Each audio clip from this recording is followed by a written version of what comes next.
On today's video, as the meta in Rise of Kingdoms continues to shift, there are 3 commanders in the game right now that are extremely underrated for the latest meta. One of them being a Zenobia destroyer, that's right, that exists even before Nebuchadnezzar.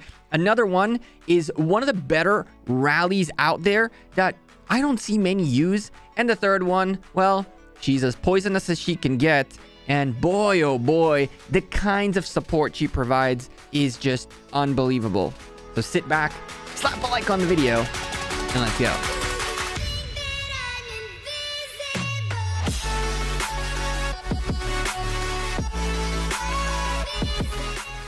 Hey there, YouTube. Welcome back to Gekko Gaming. That is right.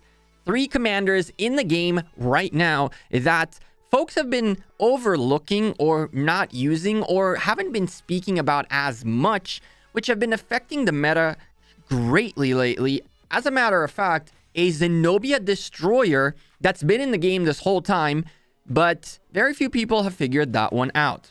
Before we start though, of course, don't forget to drop a like on this video and subscribe down below. We're getting back into the business of the daily content, and I hope to slowly and steadily earn y'all's attention back. I've been seeing the views go down a little bit. The general viewership of Rise of Kingdoms has slowed down, which is okay, but we're still going to keep pumping out the content for y'all. Here we go.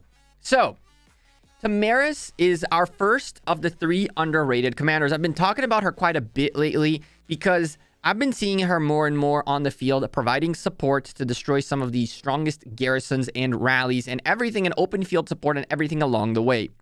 If you're swarming on an Ark of Osiris, she is insanely strong. If you're swarming a building or a rally down, if you're fighting in the open field, somewhere like Ruins, where there's a huge fight, where there's a big team fight, open field fights, everything along the way, Tamaris is the most underrated commander, in my opinion, that's lasted, right? She's the first underrated commander that's truly just stayed under the radar. Now, folks like Chandragupta, for example, ended up expertising her only a way later when he made it into 916. And while I'm pretty confident he doesn't use that many archers, and this is her problem, she is very specific for archers, and she needs a good pair with her.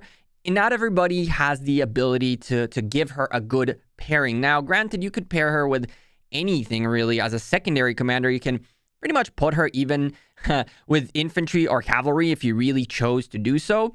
But realistically speaking, if you're an archer player that has Artemisia or Ramses available, Tamaris secondary to either of those 2 is huge. And if you're looking to have a more well-rounded team in your kingdom, you definitely want to make sure you have at least a couple of archer-specific players who will be able to provide the Tamaris poison onto the field.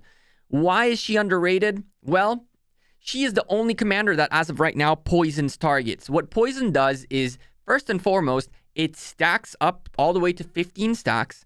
For every stack, the target gets an extra 3% skill damage on it until those stacks go away. And once the active skill is procced, she removes the stacks, hits with 1,000 damage factor, and on top of that, whatever stacks you had, multipliers you had, if it's above 10 multipliers, you're going to make an extra 80 poison factor, and if it's under 10 stacks, then an extra 400. So theoretically, if you're at the peak, at the max 15 multipliers, you're looking at 2,200 damage out of this skill alone. Of course, then the stacks will go away, plus 45% skill damage, you forget about that, plus the fact that anyone who procs skills on the target while they're poisoned is going to benefit from that 45% extra skill damage. Bottom line, Tamaris is one of the most underrated support commanders in majority of kingdoms. The easiest, mightiest governor, the cheapest, mightiest governor was her, and it's a shame. Those of you out there looking to potentially get Artemisia or Ramses to complement, to have a nice archer march, at least have one archer march in your arsenal, I would recommend considering her with either Artemisia or Ramses, and absolutely have that extra zing in your marches that will get that debuff going on, and then the rest of your marches can just wreck things on the open field. But that is one of our 3 underrated commanders. The second one is one that made a little bit of waves when he just came out, and then people expertised him and whatever the heck not. There was issues with him. There were buffs, debuffs. There was changes to him. And next thing you know, he kind of just slipped off of people's radar. And that is our friend, the peacock, Chandragupta Maurya, or however the heck you say his name. Chandragupta is by far the most tragic story of them all. Guan was almost the same thing when he just came out. Guan seemed insanely OP. Everybody got him, and then he was not that OP, and then he became a little OP. Oh, for crying out loud. Second time I record this video, and again, someone procs a skill. I'm leaving this in the video. I don't even care. First it was Anna, now DS. Oh, for frick's sakes. Anyway, Chandragupta is probably one of the most underrated commanders in Rise of Kingdoms. The reason for that is that everybody and their grandma comes out of Attila Takeda with this insanely high standard, which Attila Takeda put up when they first came out as the most insane damage dealing crazy whatever on Earth March they are. And then when Chandragupta came out, he just couldn't keep up. No cavalry commander to this date manages to keep up with the fanciness and the standard that Attila Takeda set up. And so while some folks got him and then regretted it, some didn't get him because others regretted it. But one of the strongest different cavalry rallies that is, I would say, just as strong as Attila Takeda is indeed a combination of Chandragupta and William. That's right. Chandragupta William is essentially, I like the way Yosh, one of the leader in LIG and the king in 401, shout out to Yosh, said it best, where Attila Takeda falls short, and they have some places where they fall short, Chandragupta, William make up for it. So they are a very, very strong pair that does insane amount of damage that in places where Attila Takeda might not be as strong because of a garrison that counters them, for example, or something like that. Chandragupta is definitely a great pickup if you're a rally leader, if you're a cavalry player. He's a must-have. And of course, you want to get your William as well. Both of them expertise and together work stupendously well, and they are extremely underrated. Extremely underrated. Only very, very recently is you know, people realize that maybe this is a good rally pair. Yosh has been saying this for a long time now. He's had him expertise way before it even came out in 401, and he did massive damage in KVK with this pair. He actually made me consider wanting to get him just to have a rally leader that is cavalry and not have to go for Attila Takeda. Our third and final underrated commander is one that beats Zenobia without, well, not necessarily without a doubt, because I have defeated that pair before. But there's one pair of a rally that can destroy Zenobia if it is set up correctly. And that is, of course, the Guan Yu, who isn't underrated, but his pair is, and that is Leonidas. That's right. Leonidas, when he first came out, he was very disappointing. He reminds me of Cyrus. Someone in my chat the other day said, remember how you guys didn't like Leonidas? Cyrus is the same story right now. Leonidas, when he came out, he was nothing special just because there is no flashy skills on him. If you take a look at his skills, he does a decent amount of damage and health bonus, and it's like 600 for a legendary is a joke. People look at this and are like, meh, and then said, well, extra 50% damage, but only if silenced or attack reduction effect. What, are you going to hit 900? Legendary commander hitting 900? Psh, psh. And people forgot about it. Like, what is this active skill that does less than 1,000 damage? What is this joke? If you keep going through it, it gets a little bit worse. Defense bonus? What are you talking about? We have Guan, we have Alex. Guan, Alex do dumb amounts of damage. Why would we go with a Leo? And then you keep going and self-shields and attack boosts and all that stuff. But when you start looking at the usefulness of him with Guan Yu, and you don't look at him as an independent commander, but rather a commander that fits Guan Yu really well. And we've said this in the past as well. A lot of creators said this in the past as well. These two come hand to hand. He does a stupid amount of damage specifically to Zenobia.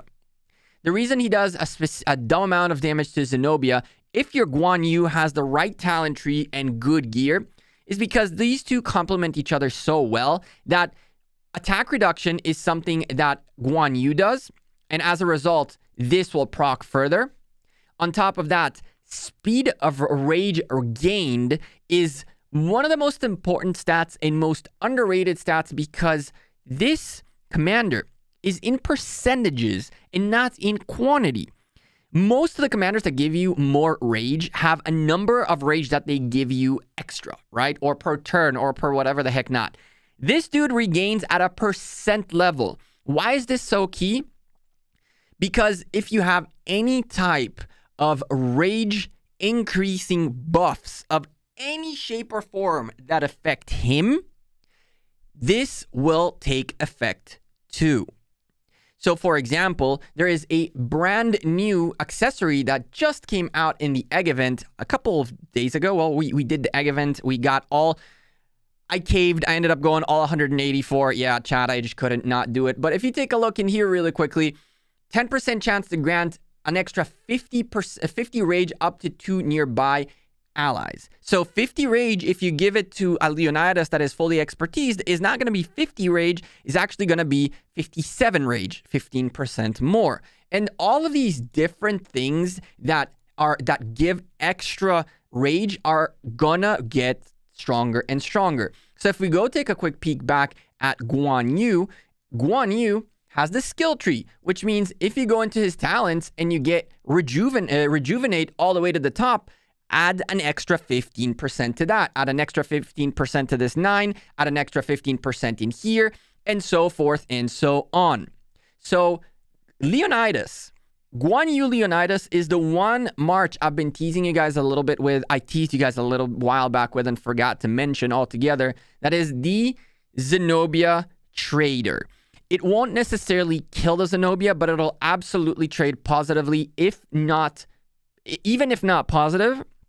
And I can tell you that double rallies of Guan Yu Leonidas on a Zenobia is just the dumbest damage you can do to Zenobia, Theodora, Zenobia, Uzetian, any Zenobia you put on a building, anyone you put on a building, any garrison commander you put on a building with a Guan Yu Leonidas rally on it will get murked.